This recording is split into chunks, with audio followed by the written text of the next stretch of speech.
thousands of people out here. Welcome to the Poker Ain't Life podcast, where we try to debunk the $1 million question: is poker life or is poker ain't life? And this week we have, I don't even know how else to say it, but we got a bracelet winner in this house. But his track record really should speak for itself, but I'll lay it down for you. So he got 6th in a 2020 WSOP tag team event, which is fucking amazing. And that was in 2022.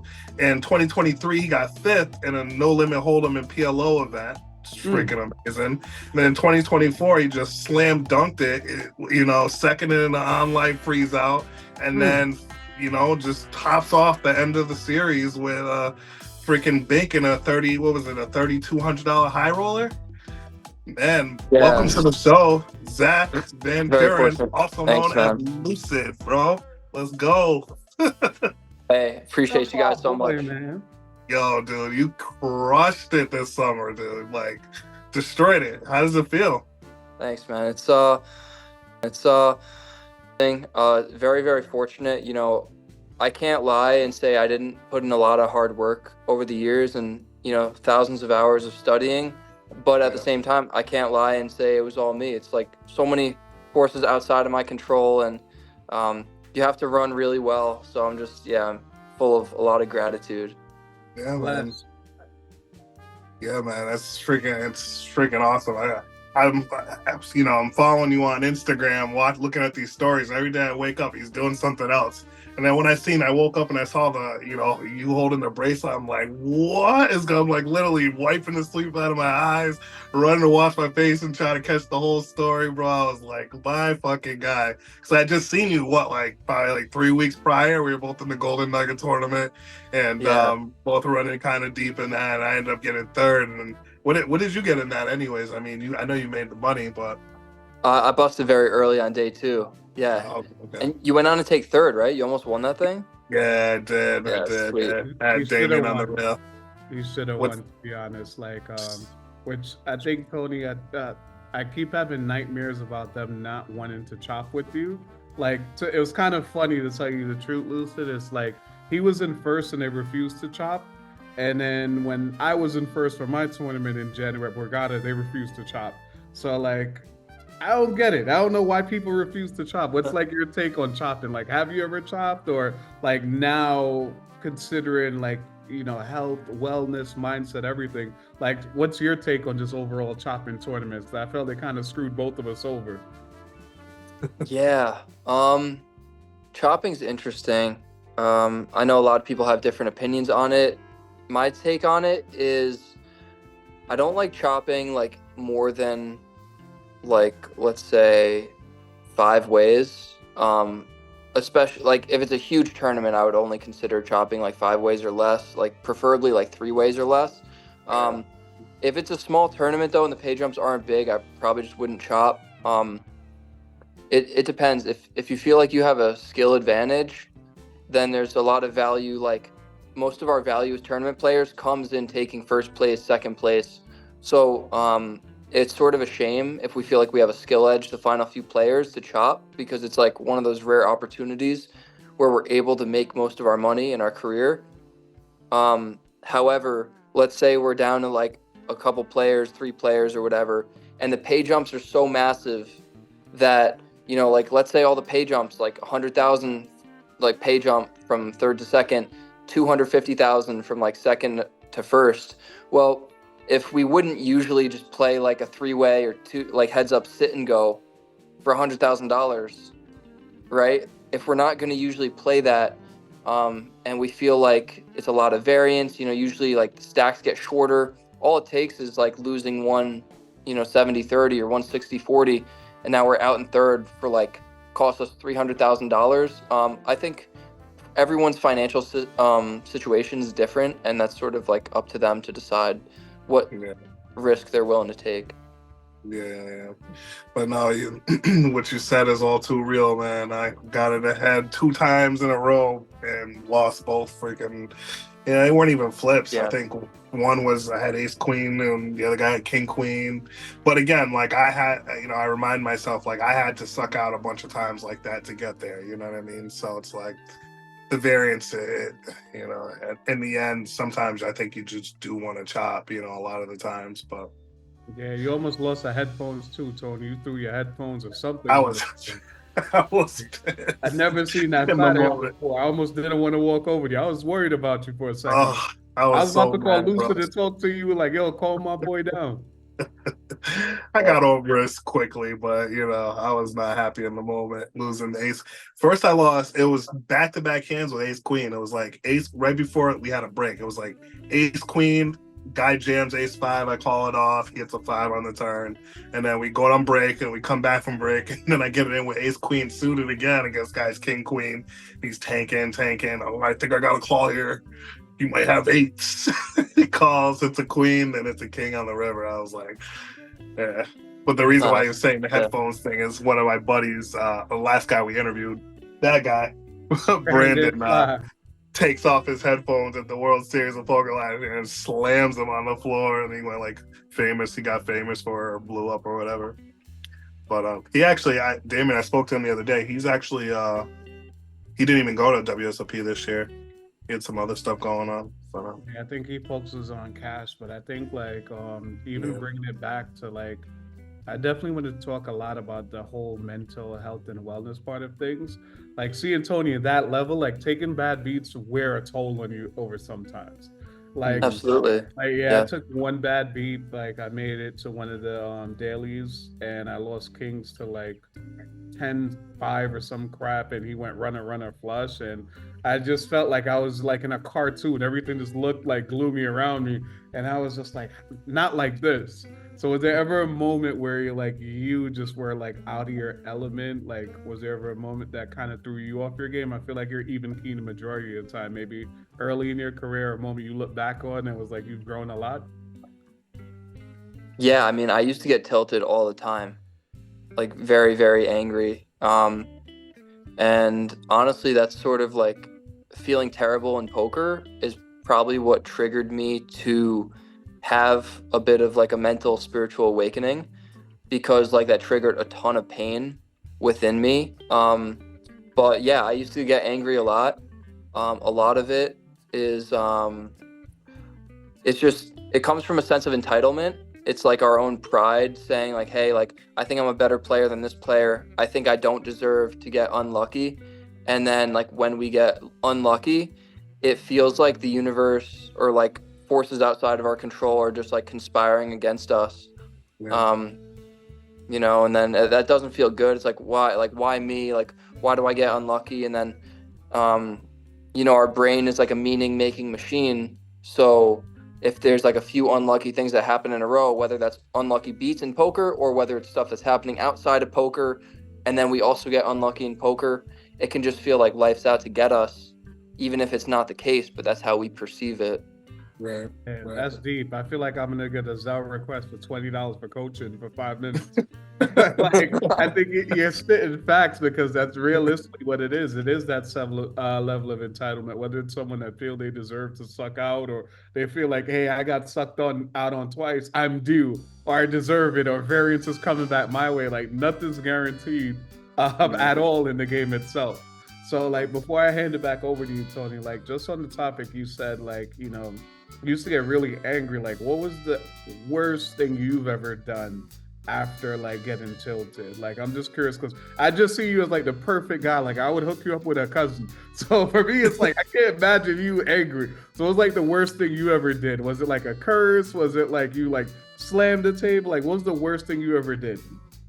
Me getting tilted? Yeah, while tilted in poker. And I just noticed you're wearing the bracelet too. Love it.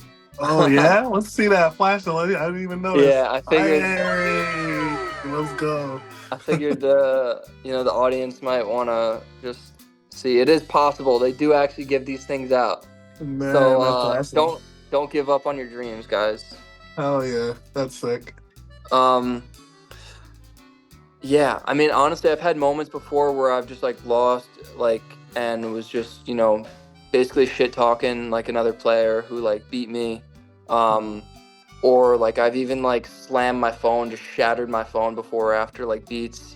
Live or online for the phone stuff? Live or online? That was actually in a WSOP event in the hallway. Yeah, a couple years ago. I was just getting crushed in the summer, and then I finally like got in a big pot, and I got an ace queen versus king queen on an ace high board. It was just like ace seven deuce, and the guy just like check raise jam flop like dead, and he just goes runner runner king king, and I was just like in such disbelief. I just ran out in the hallway. I was so pissed and just like slammed my phone, and then I lost that tournament buy-in, and I just had to pay another $1,000 for a phone. So eventually, like, it's not like intense emotions don't come up, but I guess over the years, what's helped me a lot is like the more time I've spent working on my like inner mindset, how I feel about life,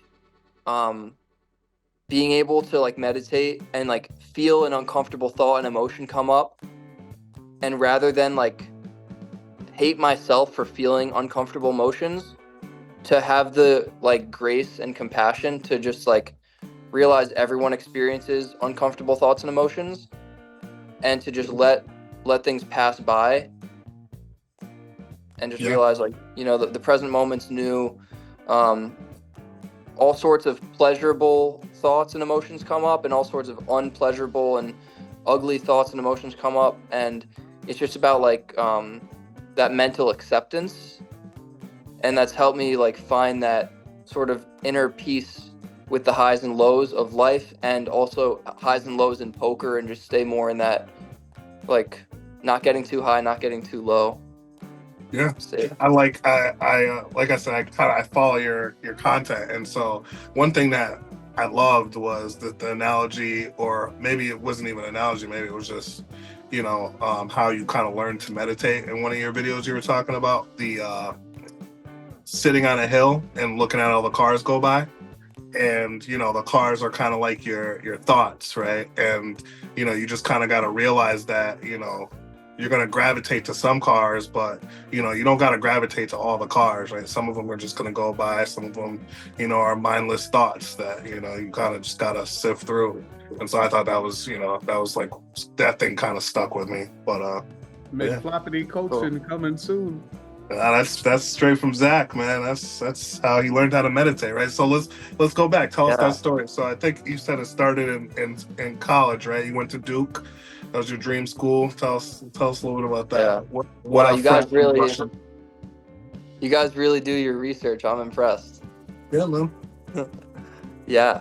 So I had gotten into Duke University, which was my dream school since I was in like middle school. I worked really hard. I was a bit of like just an obsessive nerd in high school, just trying to always get like perfect grades and do like extracurricular stuff. I guess I was just interested in like, I was in jazz band, I played drums, which was always fun, and I played some sports. So I guess having like a bit of like extracurricular stuff helped me get in as well, but I had really good grades, and I was fortunate to get into Duke University. I thought I wanted to work on Wall Street after watching The Wolf of Wall Street and like Big Short and those type of movies. I was like, wow, like these guys are making so much money. I just want to make a bunch of money, work on Wall Street, sort of like that work hard, play hard. Your dream. Yeah, that was like this image I had in my head. Just like you want to make a bunch of money, have a bunch of nice cars. Just like this like image of who I wanted to be, but I don't know. It wasn't really connected with me on a soul level. And in fact, I thought like meditation and spirituality and people who were like going to retreats and stuff, I thought they were just like a bunch of like weirdos, and like it was sort of like soft and a little cult culture, stupid. a little culture, Yeah. a little bit. Yeah, like very culty. Exactly. I didn't realize the importance of like being a guy and also like connecting like with your heart and your own like emotions and like other people on an emotional level. I thought there was no place for that. And my perspective on that's changed a lot. But yeah, so I was in college sort of going through like that, just like tough guy phase of just trying to make a bunch of money, hitting the gym every day, trying to be basically like this like cool person or whatever idea I had about myself in my head. And So you tried to rush a frat? What frat was it? yeah, I was considering rushing a frat. There were a few that I was like, my friends were like considering rushing, so I was just like dabbling around. Okay. But yeah, I just noticed like a lot of the people I was hanging with, like, yeah, we were playing poker on campus. That was really when I started to get into poker a lot. So playing a lot of poker. My friends were like drinking a lot. Like, I don't know, I've never been a huge fan of alcohol, but I would still like some nights I would drink a lot, smoking a lot of weed, just staying up late, partying. Sort of like, you know, just, I don't know, it's like a play hard type culture. You're doing what kids do in college, man. I feel like everything you said is what everyone did in college. Yeah. Where it's like, I feel like you learn a lot about yourself either in college or like almost immediately after. And like, I was just curious for me, like, what did you study when you went there? Like, I think I went from IT and I'm like, damn, everyone in here is a nerd. Like, no offense to anyone that's in IT, but it wasn't fun. And then I switched to management and information system, which was like IT with the business side of things, because I had the same Wall Street dream that you have. So I'm just curious, like, what did you study and why? And did you ever end up switching careers as you were finding yourself? Yeah. That's very cool. I didn't know that about you. You studied IT. Nerd on the low. Don't tell anyone. No, you seem like a super sharp guy. I was wondering. Oh, I thought you were gonna say super smart nerd. I was like, damn, that's offensive. No, you got that good blend of you know, good personality, seeming like a sharp guy. Appreciate it, man. Trying to do both, but yeah, I'm curious because if I had to ask Tony, what would your guess be? What do you think like his major was? Well, I know the answer. What was your major, Tony? I know the answer because I did my research, but you know. Burn. So I'll try to make this story as quick as possible. So I went into Duke studying finance, and as all this was going on, you know, like the partying and the poker playing and just trying to take poker more seriously. I just wasn't enjoying my finance classes. I took some accounting classes and business classes, and honestly, this idea of like working 50-hour weeks, 70-hour weeks, and like just having the weekends to myself, that idea of like living life like that started becoming way less appealing. I really enjoyed a sense of freedom, and I realized how much just personal autonomy and like time management freedom was for me. So I started getting bad grades for the first time in my life because I wasn't really showing up or trying in classes, and I was just like, you know, who am I? Ended up getting in trouble for like a fake ID when I was a freshman, and just like a bunch of like just things in my life were just causing stress. I didn't feel like I was connecting with people or with like women or with my friends like on a deep level. It was like all just like me trying to be someone, me trying to impress people, and not really connecting with people authentically, because I didn't really want to face these ugly parts of my own personality. I was just sort of trying to like push them away instead of understanding that they were part of me and I needed to address them. So it was just like a lot of like living this idea of who I was, like projecting this idea of who I wanted to be instead of accepting like who I actually was. That makes escapism. Sense. Escapism. I learned a new word watching one of your reels. I was like, oh shit, what is that? Yeah, for sure. Exactly. Turning towards different things. You know, whether that's like drugs or entertainment or I'll be real, like pornography. Like since I was like a teenager, like just, you know, pornography, weed, social media, just like anything that would like distract me from feeling my uncomfortable emotions. So like procrastinating for school. Oh, like I don't want to write this paper. Let me just go eat a bunch of food and sort of zone out and experience this like sort of entertainment rather than focusing on the work that needs to be done in school or with my own internal emotional intelligence. Right. That's what I would call escapism. Yeah, and I gotta ask, Nick, what type of porn did you search for? I feel like everyone has like a preference. Where like I don't know, like I'm just curious, like if you had a certain category you searched for, or did you like just look at like the top hits of the day? Like, what was your personal preference if you did have one? Yeah, that's an interesting question. Never been asked that before. Like I do I don't BBW, know. like I like them a little thick, so it's a little different for me. But yeah, I'm curious for you. Not that I do that anymore, Oh but if man. I did, that's what I would Yeah. probably search for if I did. But I'm curious, like Latinas, like what'd you search for? I feel like back in the day it was like probably just triggered by like if I was like watching a movie or TV show, like, oh, like Margot Robbie looks pretty hot in that scene. Like, let me try to find a chick that looks like Margot Robbie or something. I got so Yeah. I got it. So you had like visions of certain people and you try to relive it through like the character in the porn.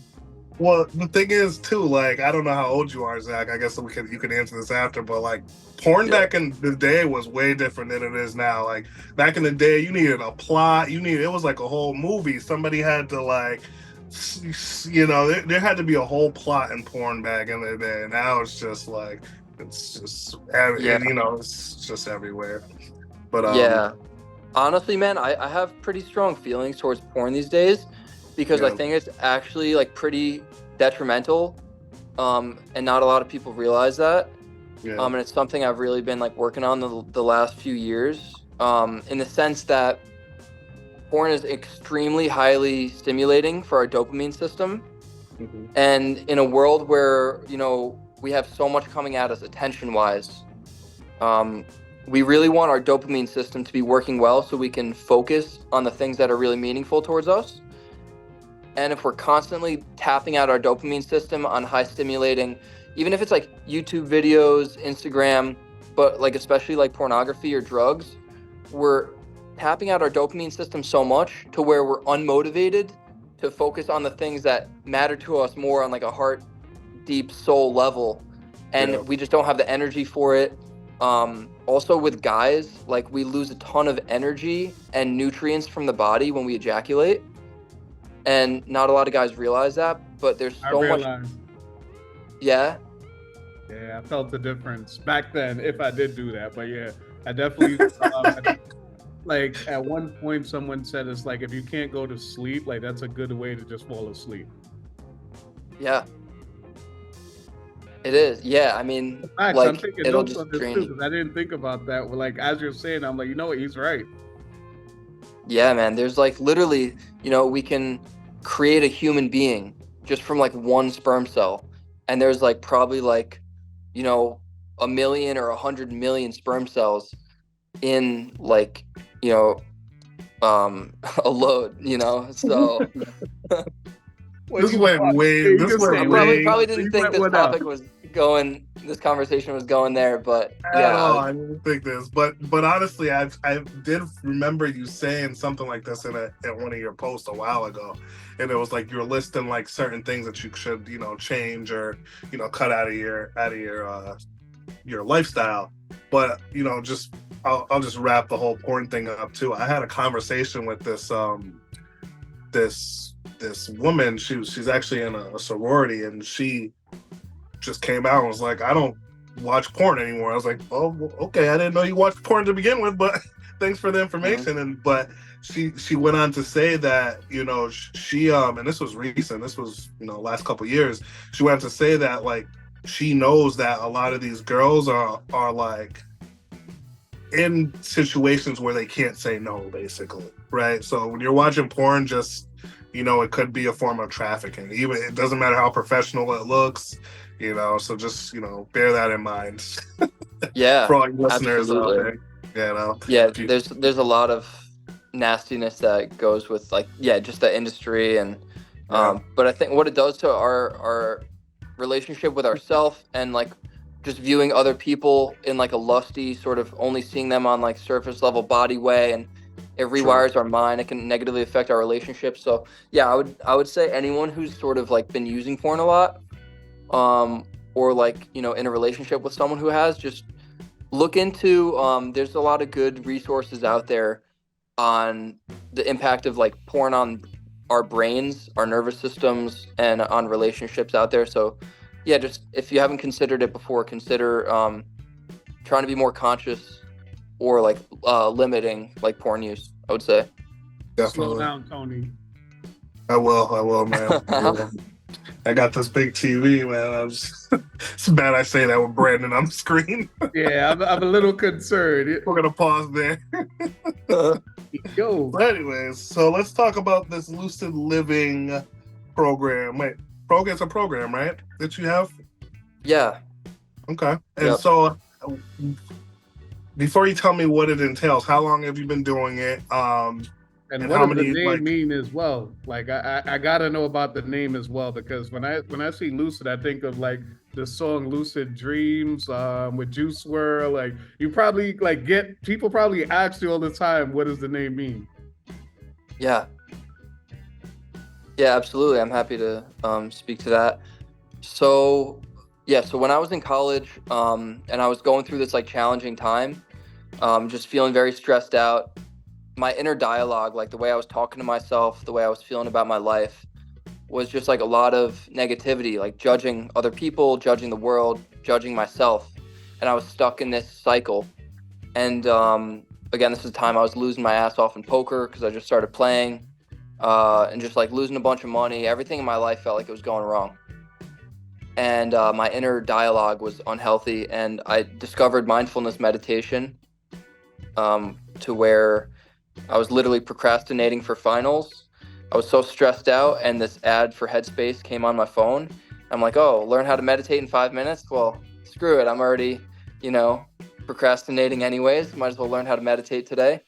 Right. And I literally went from feeling like almost suicidal, miserable about life, to within 5 minutes, I felt truly at peace with life, because the meditation was observe your thoughts neutrally. Just let them pass by like cars pass by on the road, and realize no matter how interesting a thought may seem, no matter how positive and pleasurable it is, no matter how negative and miserable it is, whatever these thoughts and emotions are that come through your mind, just let them continue to flow.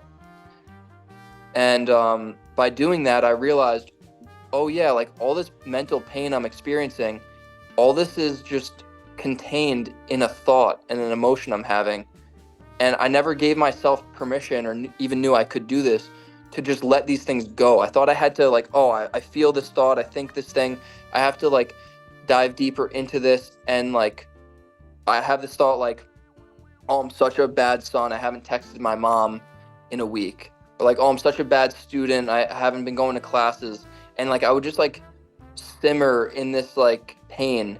I didn't realize I could just think these things and realize, okay, but right now, this present moment is brand new, and I can let this thought go and then take positive action, and everything's okay. And it's just like a simple little mindset shift, but that literally taught me that this pain I was experiencing is just temporary, and who I am is good enough. We all deal with these hardships, and I didn't have to make my pain worse by like just, The simmering in it. Like yeah, Right. just soaking in it.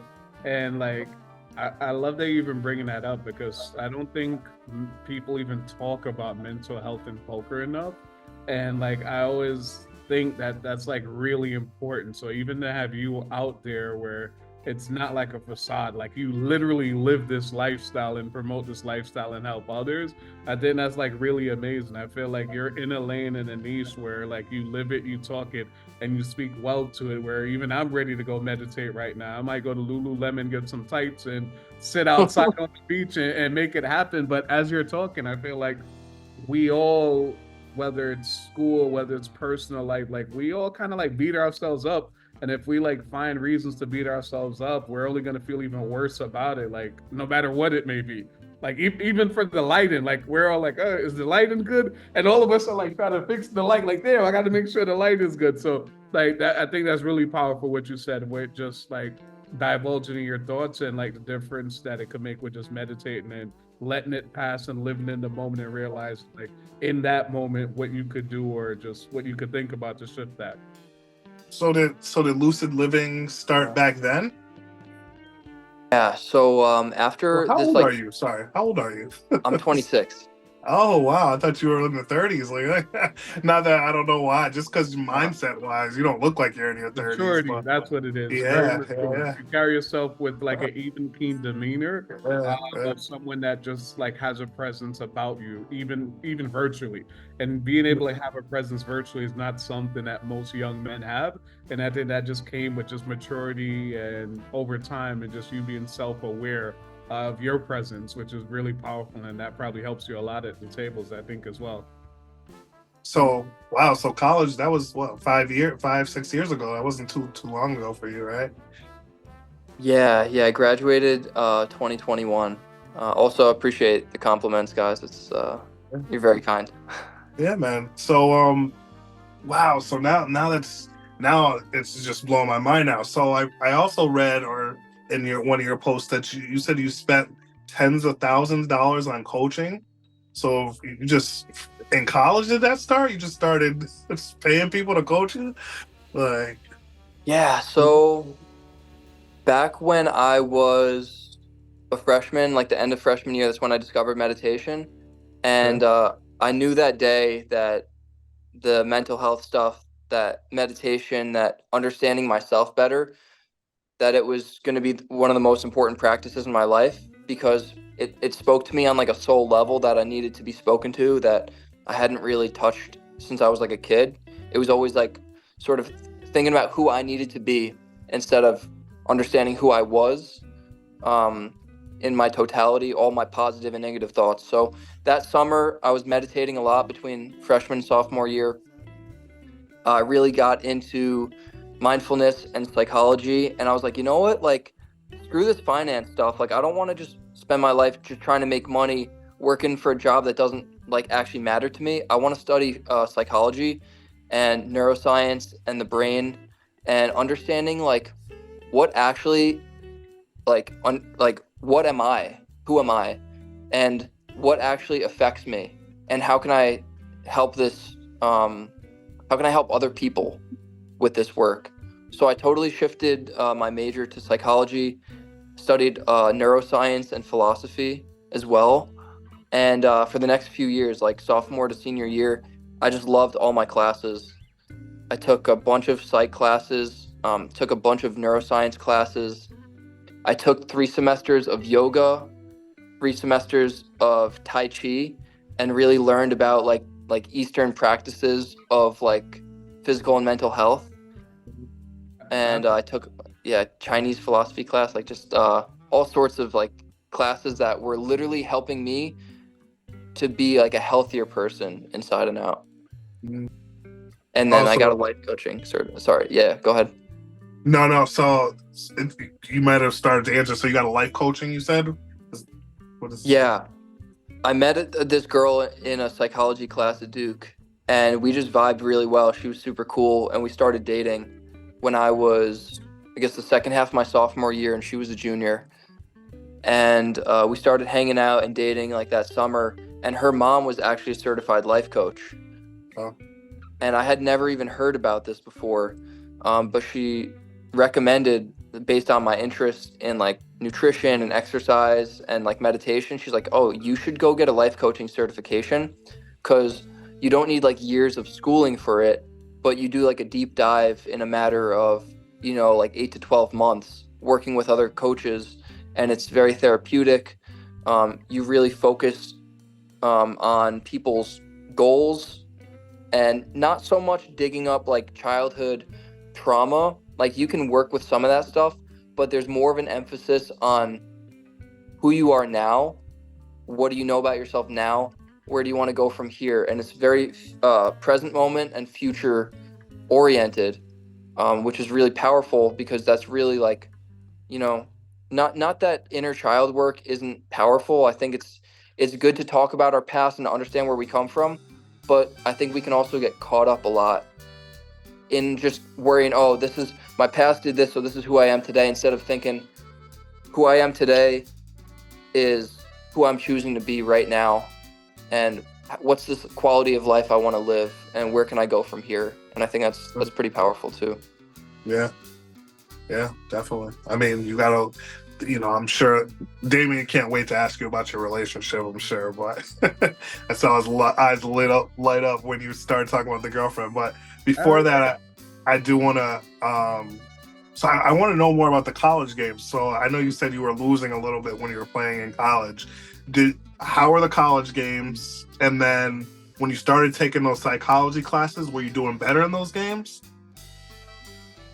Yeah, it's interesting. On campus, I was always doing okay, even though I was just like, it was a lot of just like ego blasting, just like thinking I could just push people off hands like all the time, and pretty much never having a shift gears button, slow down, because the stakes weren't that high either. But there was underground games I started playing like near Durham, so a bunch of underground games around like the Durham, Raleigh area. And that was a bunch more like studied players, and I just, high rake. Also, I was probably like one of the most aggressive, but like not well studied players. So I was just losing like all the money in my savings account.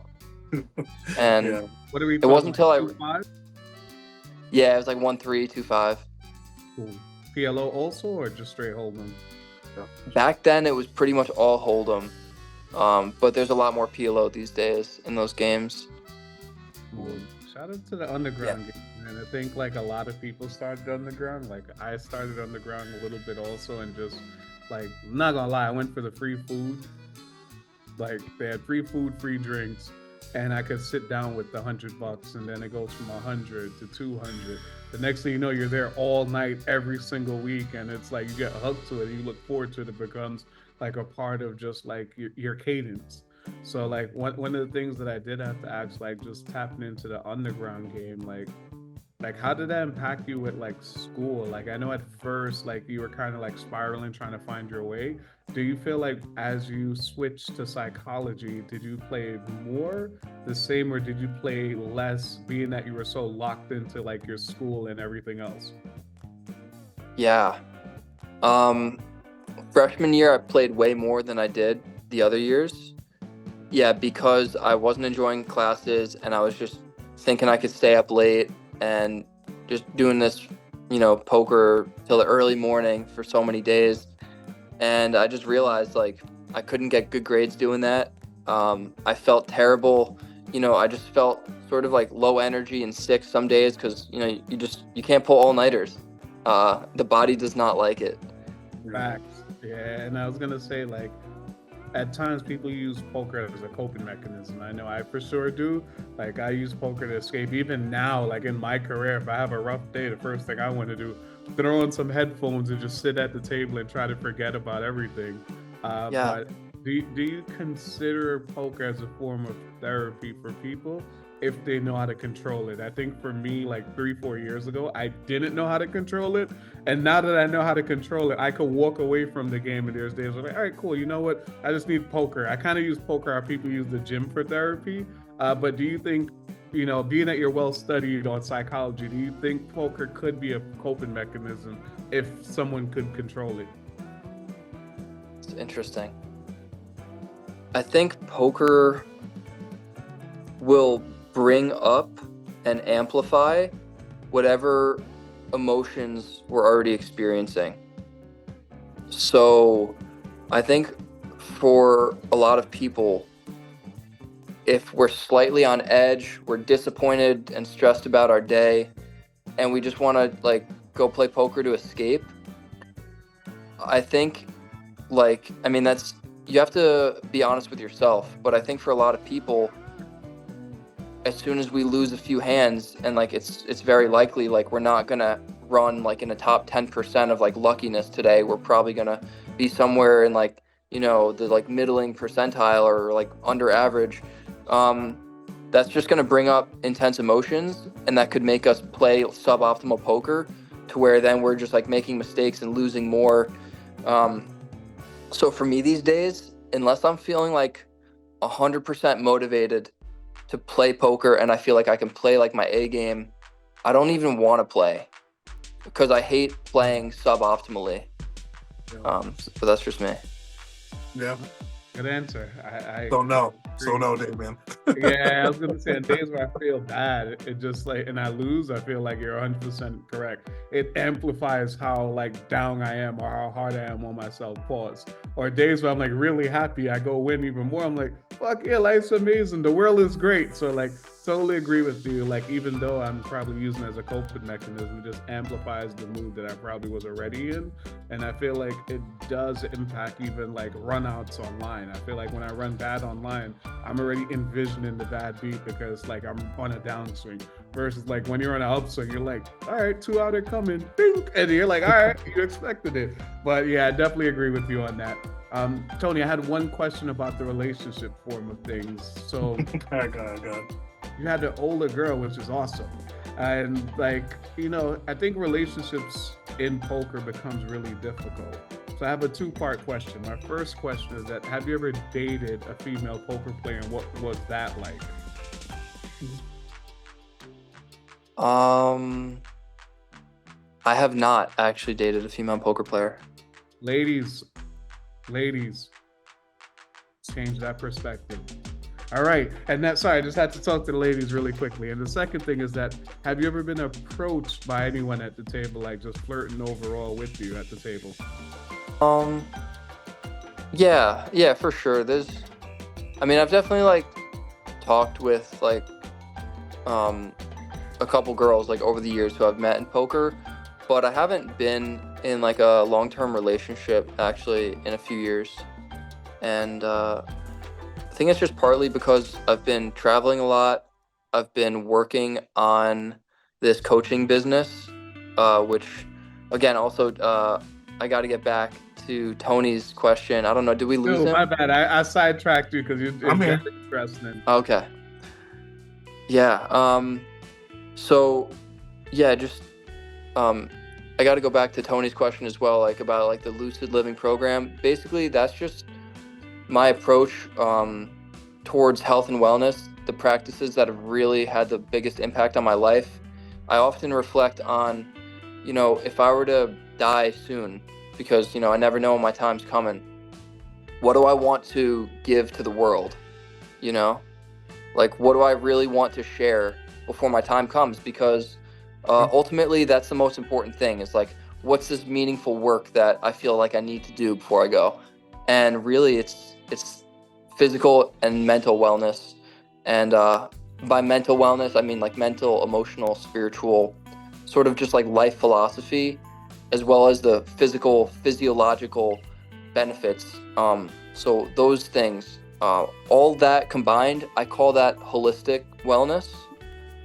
And I consider myself a holistic wellness coach, blending the mental life coaching as well as the physical stuff. So like nutritional considerations, exercise, natural hormone optimization, and like some people call it like biohacking, like bio-optimization stuff. Like I like blending all that. And yeah, so right now I'm putting together basically a book, but I feel like the best way for me to help people currently is like what I've been doing the last couple of years, which is mainly one-on-one coaching over Zoom, and also small group coaching. Like I'm about to launch a men's group, which I'm super excited about. Okay. And like just weekly Zoom calls with like 10 to 15 guys who really want to level up their physical health and their mental wellness. Oh yeah. You charging for that? How much is that? Yeah, that's like a 4-month program, like okay. 2,000 for the small group coaching. Okay. And then I'll also have like a few one-on-one spots available as well. For like, yeah. Sorry, Damien, kind of cut you off a little bit there. So you got the 4 month, the 4-month thing for 2,000, and that's everything that you can offer, right? That's wellness, that's physical health, that's nutritional health, everything, right? And then did you say something else? Was there? Yeah, so that would be the group coaching. So that's like, 10 to 15 guys getting on a call, and like week by week, there's going to be like themes, general frameworks that just we build upon. And then also a little bit of time for maybe working with a couple people, each week, and we'll like rotate who gets like a little bit of one-on-one coaching each week. Okay. Yeah, and then some office hours as well, like a Discord with some like, you know, different resources, videos, and like PDFs and just that sort of stuff. Like I'm really excited to have a group program. As of the last few years, I've been doing mainly one-on-ones. I try not to work with more than like, you know, 5-ish people at a time one-on-ones, because, you know, having an hour call a week with someone also is like a couple hours of extra research I'm doing into like their challenges, their goals, putting stuff behind the scenes. So, you know, it's intensive, but I love that and I want to show up for my clients. But yeah, generally just working with like 5 or so people in one-on-ones. Okay. Nice. Mhm. Damon, But yeah, go ahead. I was just gonna say, you know, poker is really cool. I like to compete at the highest level and challenge myself, and poker's a beautiful game. But ultimately, like, this is like the work, like the holistic wellness coaching, like this stuff just matters to me so much, and being able to like help other people, whether it's, you know, lose weight and get in really good shape, or feel like they have a deeper, you know, constant connection to the universe and like to themselves and to other people, like just connect like deeply, you know, mentally and emotionally, like just whatever wellness means to people, like to help people just like elevate their wellness is like, that feels like a major calling in my life. So I love that work. Yeah. I was gonna say it sounds like people say like a passion project, and it sounds like you do a lot, but it's easy to do work when it doesn't feel like work. And I could tell like you genuinely care about the people, like you know, that you kind of like mentor. Like if you think about it, you like literally are mentoring them in all aspects of life. So one of the questions I did ask is like, what percent of the people that you coach right now are poker players? Because I feel like we've talked so much that we're not even talking about you coaching poker. So I'm curious if you do you even coach poker, or is it just all like mental and wellness, or is it something like you like first what percent of your clientele is poker players, and do you even offer poker coaching, maybe something custom if that's something someone would want? Yeah. So I have offered poker coaching before, and I've had a few poker coaching students. Honestly, it's a lot less appealing to me, just because I can only coach so many people throughout the week anyway, and I feel called like it's deeper work for me to work with people on this holistic wellness stuff rather than just poker.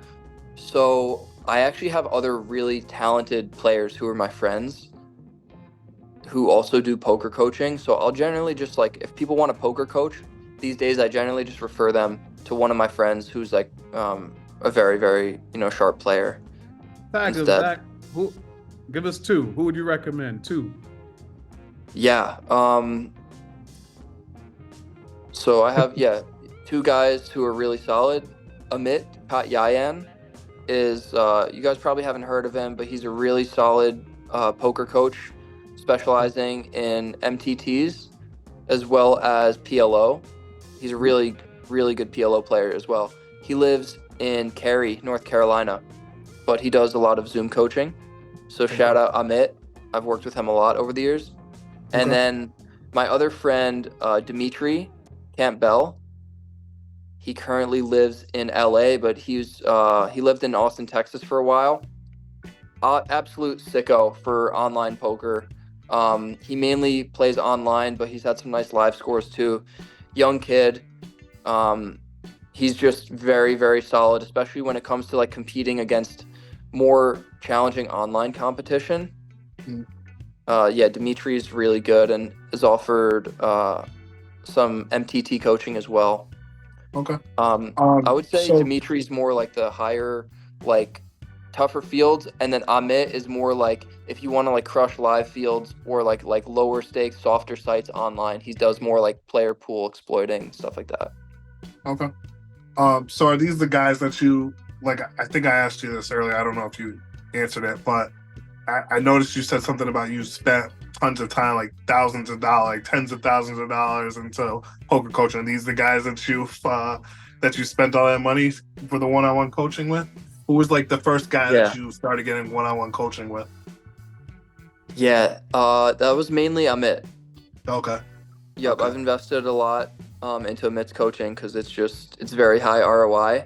Okay. And then a couple years ago, when I started to take MTTs more seriously, I've also invested in Dimitri in a few different stuff. And we've also gone through like different courses together. So I've also, when I say it's not just one-on-one coaching I've invested tens of thousands in, but also like different courses and different like software programs like GTO Wizard, Hold'em Resources Calculator, just things like that. Gotcha. So I don't even think we've officially asked you. So do you just play everything? You online, cash, tournaments, PLO? What don't you play, I guess? Yeah. What's your favorite? I used to grind a lot more cash, live and online. And then a couple years ago, after I made a few deep runs and like I took 6th in the tag team, and I got to converse with Patrick Leonard and Espen, who what's that? I said shout out to Pads. Yeah, absolutely. Yeah, Patrick is like honestly like one of the best in the world, I think. Espen's really good too, and I got to just talk with those guys like, you know, while I was at the table playing, and then like when my tag team partner Gabe was playing, I just got to talk with like Pads and Espen on the rail, and they were super friendly, and like, you know, even though we were competing against them, they were like really, really cool, and they just like, I think they saw like a little bit of like spark of talent in me, and like we just like started talking more, and I got Pad's course. I don't tell that to everyone because he's just the GOAT, but yeah, Patrick Leonard is truly one of the best poker players in the world, and I've learned a lot from him and his teachings. Yeah, that was, and then I started to take tournaments more seriously. So I really don't play much cash these days. It feels a bit grindy for me.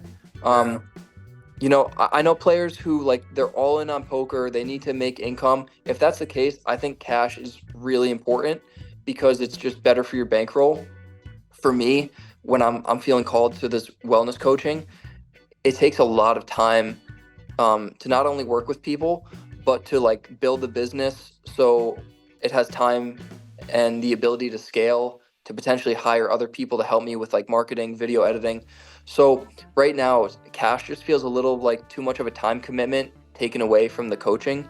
So that's why I've mainly just been focusing more on the coaching and studying for major poker series. Well, yeah. What do you got coming up? What's your next thing on here? Damon's gonna try to get you to go to Florida with him. He's always in Florida, man. I'm sure you'll be here next week, right?